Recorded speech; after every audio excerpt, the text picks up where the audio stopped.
నల్లగొండ జిల్లా మిర్యాలగూడలో అణగారిన వర్గాల ఐక్యవేదిక అంబేద్కర్ సంఘం ఆధ్వర్యంలో డాక్టర్ బాబాసాహెబ్ అంబేద్కర్ 133వ జయంతి వేడుకలను ఘనంగా నిర్వహించారు. కాంగ్రెస్ పార్టీ నల్లగొండ ఎంపీ అభ్యర్థి కుందూరు రఘువీర్, స్థానిక ఎమ్మెల్యే బత్తుల లక్ష్మారెడ్డిలు, డీసీసీ ప్రెసిడెంట్ శంకర్ నాయక్ తదితరులు ఈ కార్యక్రమంలో పాల్గొన్నారు. ఈ సందర్భంగా స్థానిక ప్రభుత్వ జూనియర్ కళాశాల గ్రౌండ్ నుండి సాగర్ రోడ్డు మీదుగా అంబేద్కర్ చిత్రపటంతో భారీ ర్యాలీ నిర్వహించారు. వివిధ ప్రజా సంఘాల, ఉద్యోగ సంఘాల బాధ్యులు ఈ కార్యక్రమంలో పాల్గొన్నారు. సాగర్ రోడ్డుపై అంబేద్కర్ విగ్రహాలకు పూలదండలు వేసి ఘనంగా నివాళులర్పించారు.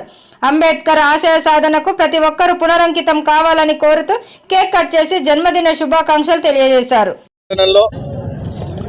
స్థానిక ఎమ్మెల్యే బిఎల్ఆర్ గారితో పాటు అంబేద్కర్ అభిమాన సంఘాలతో పాటు లోకల్ నాయకులు అయినటువంటి ఇరుగుమధు, కొమ్ము శ్రీను గారి ఆధ్వర్యంలో అంబేద్కర్ జయంతి ఉత్సవాలు ఘనంగా నిర్వహించడం జరిగింది.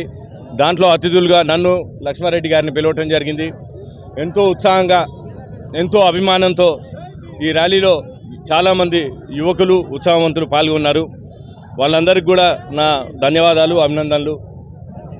అంబేద్కర్ గారు ఆశయాల్ని ముందుకు తీసుకెళ్లటంలో మేమందరం కూడా ఎప్పుడు తోడ్పడతామని, ఆయన చూపించినటువంటి మార్గంలోనే ఈరోజు ఆయన రాసిన రాజ్యాంగం వల్లే ఎస్సీ, ఎస్టీ, బీసీ, మైనార్టీ వర్గాలు ఎంతో ముందుకెళ్ళటం జరిగింది.